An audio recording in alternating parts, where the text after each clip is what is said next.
You might have reached a point where you do not get enough sleep, probably because of academic works, job-related stuff, or simply you just can't sleep.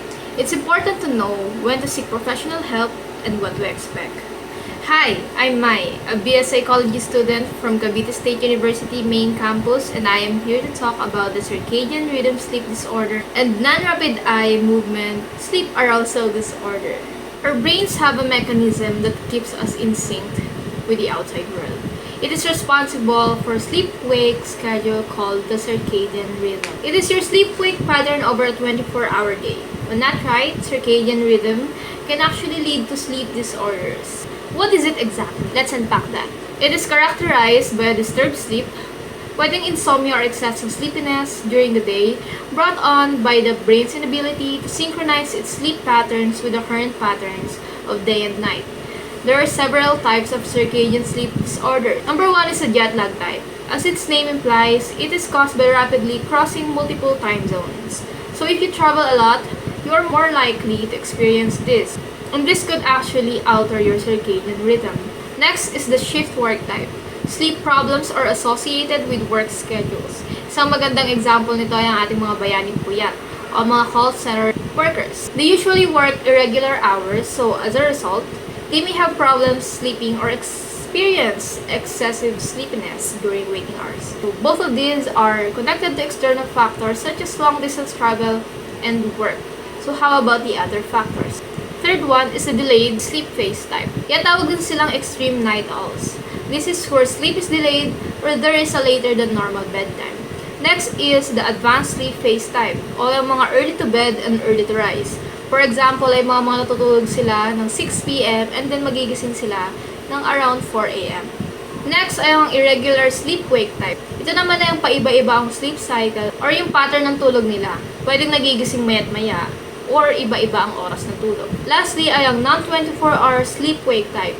Ito yung mga for example ay natutulog ng 11 p.m. for one night and then kinabukasan 1 a.m. naman and then sa susunod naman ay 4 a.m. So nag-a-adjust lagi yung oras ng tulog nila at walang normal na oras ng tulog. This is common to blind people but actually normal people also gets it. So now pinag-usapan na natin yung different types ng circadian rhythm sleep disorder. This is a reminder that there's a fine line between having trouble falling asleep and actually having a sleep disorder. So, when is it actually a circadian rhythm sleep disorder? According to the DSM-5 and Barlow's, ito ay disorder na if, number 1, a persistent or recurrent pattern of sleep disruption that is primarily due to an alteration of the circadian system or to a misalignment between the endogenous circadian rhythm and the sleep-wake schedule required by an individual's physical environment or social or professional schedule. Next, the sleep disruption leads to excessive sleepiness or insomnia or both. Number 3, the sleep disturbance causes clinically significant distress or impairment in social, occupational, and other important areas of functioning. We also specify if episodic, persistent, or recurrent ito. Episodic, symptoms last at least for 1 month but less than 3 months. Ang persistent naman ay ang simptomas ay naglalast for 3 months or longer. Recurrent, 2 or more episodes occur within the space of 1 year. Also, fun fact, our body produces a hormone called melatonin or pinangalanan ding Dracula hormone dahil ito ay stimulated by darkness. That's why when our eyes see that it is nighttime, this information is passed on to the pineal gland which in turn begins producing melatonin. Kaya tayo inaantok. Kaya if you want to have a good sleep, maybe start by putting your phone down and establish good sleep habits. A reminder also that if you feel the need to seek professional help, whether you met all the diagnostic criteria or not, feel free to do so. On to the next, the non-rapid eye movement sleep arousal disorder. First, let's define non-rapid eye movement. It's a type of sleep which is where our brain is quieter and slows down. Our sleep cycles between NREM and REM or yung rapid eye movement kung saan mas active ang brain at most likely ay nananaginip. NREM usually constitutes 75% to 80% of our total sleep. So, there are two subtypes under NREM sleep arousal disorder. First ay ang sleep terrors, which is most commonly sa mga bata nangyayari. This is usually nagsisimula sa mga sigaw. The child is extremely upset, often sweating, and frequently has a rapid heartbeat.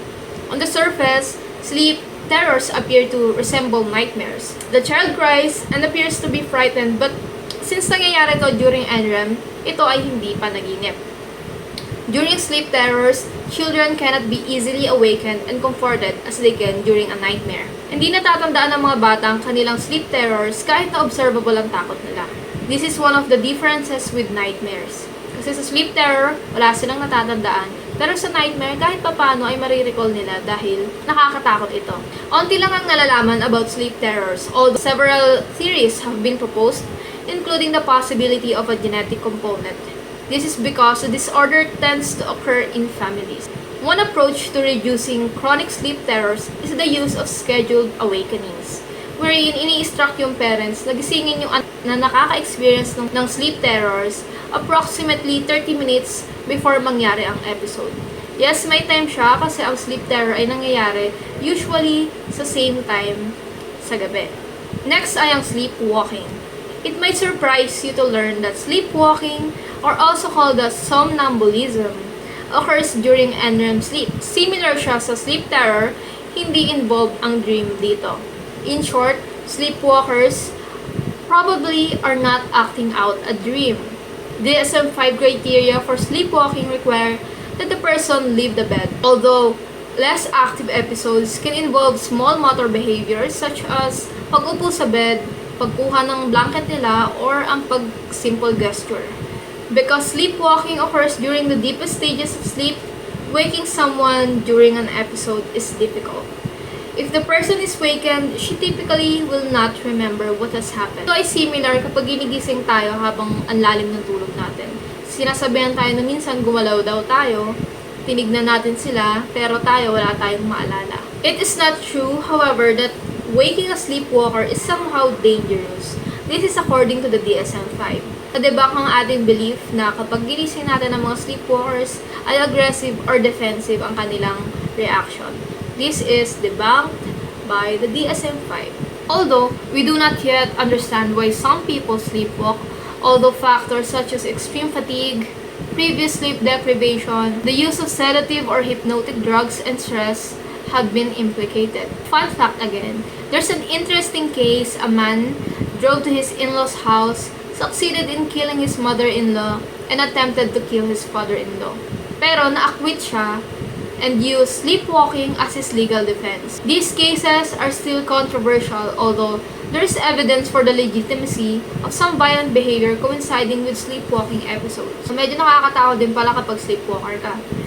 Now, let's talk about the diagnostic criteria under the NREM sleep arousal disorder. Letter A, there's a recurrent episodes of incomplete awakening from sleep, usually occurring during the first third of the major sleep episode, accompanied by either of the following. Number 1 is sleepwalking. Repeated episodes of rising from bed during sleep and walking about.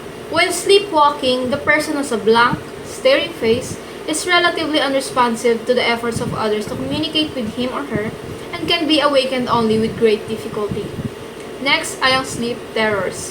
Recurrent episodes of abrupt terror arousals from sleep, usually beginning with a panic scream. There's also intense fear and signs of autonomic arousal, such as mydriasis, or yung dilation ng pupil, tachycardia, or yung pagbilis ng tibok ng puso, rapid breathing, and sweating during each episode.